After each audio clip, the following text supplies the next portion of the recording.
UP सरकार में मंत्री ओम प्रकाश राजभर का बयान चर्चा में बना है। दरअसल उन्होंने सपा नेताओं पर हमला बोलते हुए कहा कि सपा में मुसलमानों की स्थिति गुलामों जैसी हो गई है, वो अपनी आवाज नहीं उठा सकते। अगर 2027 में सपा की सरकार बनती है तो अखिलेश यादव को किसी मुसलमान नेता के बेटे को मुख्यमंत्री बनाना चाहिए। प्रदेश में खाद की कालाबाजारी को रोकने के लिए योगी सरकार बड़े कदम उठा रही है। ऐसे में कालाबाजारी की आशंका को देखते हुए कृषि विभाग ने सभी अधिकारियों को फील्ड में उतार दिया है। इन्हें हर रिपोर्ट भेजने के निर्देश दिए गए हैं। जिला कृषि अधिकारियों को निर्देश दिया गया है कि वे निरंतर जांच करते रहे। किसी भी स्थान पर यूरिया व डीएपी के साथ जिंक, मैग्नीशियम या अन्य कोई सामग्री लेने का दबाव बनाने वाले दुकानदारों के खिलाफ कड़ी कार्रवाई करे। इटावा में कथावाचकों के अपमान कांड पर सपा लगातार आरोप लगा रही है। वहीं इसी बीच इस मामले पर सीएम योगी की तरफ से प्रतिक्रिया सामने आई है। उन्होंने बिना नाम लेते हुए निशाना साधा है और कहा है कि 2017 के पहले का यूपी दंगों के रूप में, माफिया गिरोह के रूप में, बेटी और व्यापारियों के लिए सबसे असुरक्षित प्रदेश के रूप में जाना जाता था। पिछली सरकारों की उपलब्धि क्या थी? जातीय संघर्ष कराकर परिवारवाद के नाम पर एक जनपद, एक माफिया देना ही पिछली सरकारों की उपलब्धि नहीं है। उप मुख्यमंत्री केशव प्रसाद मौर्य ने इटावा में माहौल बिगाड़ने का ठीकरा अखिलेश यादव पर फोड़ा है। उन्होंने कहा कि ये दुर्भाग्यपूर्ण घटना थी, लेकिन जिस तरह से भागवत कथावाचकों को अखिलेश ने पार्टी कार्यालय बुलाकर यादवों के रूप में उनका सम्मान किया, ये ठीक नहीं है। उन्होंने कहा कि अखिलेश यादव तो मुलायम सिंह परिवार के अंतिम शासक के रूप में 2012 से 2017 तक मुख्यमंत्री रह लिए हैं। अब उन्हें सत्ता नहीं मिलेगी। तेज प्रताप यादव से वीडियो कॉल के बाद अब सपा मुखिया अखिलेश यादव ने यह साफ कर दिया है कि वो बिहार विधानसभा चुनाव में तेजस्वी यादव और लालू प्रसाद यादव का समर्थन करेगी।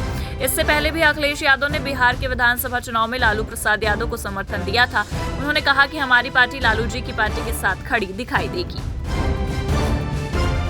यूपी के गोंडा जिले की 21 ग्राम पंचायतों के सचिवों पर विकास कार्य न कराने के कारण कार्रवाई हुई है। केंद्रीय व राज्य वित्त आयोग से आवंटित 58.86 लाख रुपए खर्च न होने पर डीपीआरओ ने संबंधित सचिवों का वेतन रोक दिया है और कारण बताओ नोटिस भी जारी कर दिया है। जिले की प्रगति खराब होने के कारण ये कदम उठाया गया है।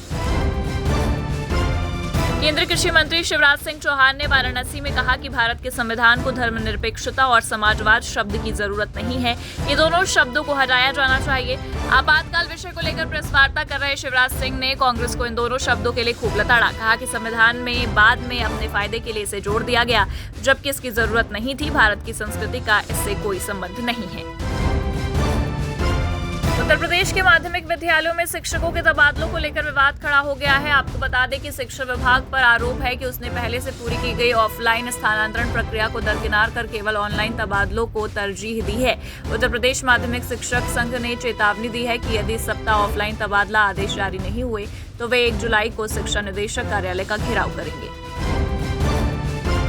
कांग्रेस नेता प्रमोद तिवारी ने आरएसएस महासचिव दत्तात्रेय होसबोले के बयान पर पलटवार करते हुए कहा है कि 400 पार का नारा संविधान बदलने की साजिश थी, जिसे जनता ने 2024 में नकार दिया। उन्होंने आरोप लगाया कि अब संविधान और आरक्षण खत्म कर सत्ता मुट्ठी भर पूंजीपतियों के हाथों में सौंपी जा रही है। तिवारी ने कहा कि कांग्रेस पार्टी अम्बेडकर के संविधान की रक्षा के लिए संघर्ष करती रहेगी। इटावा मामले को लेकर सियासी पारा हाई चल रहा है। वहीं इस मामले को लेकर प्रसिद्ध कथावाचक देवकीनंद महाराज ने भी इटावा में कथावाचकों के साथ किए गए दुर्व्यवहार की निंदा की, लेकिन इसके साथ ही इस मामले पर हो रही सियासत के लिए राजनेताओं को जमकर खरी खोटी भी सुनाई। उन्होंने कहा कि मैं सनातन के लिए काम कर रहा हूं, सभी सनातनियों को जोड़ने का काम कर रहा हूं। जहां एक चोटी काटने की बात है तो ये गलत है। किसी के साथ ऐसा व्यवहार नहीं करना चाहिए, ये ठीक नहीं है।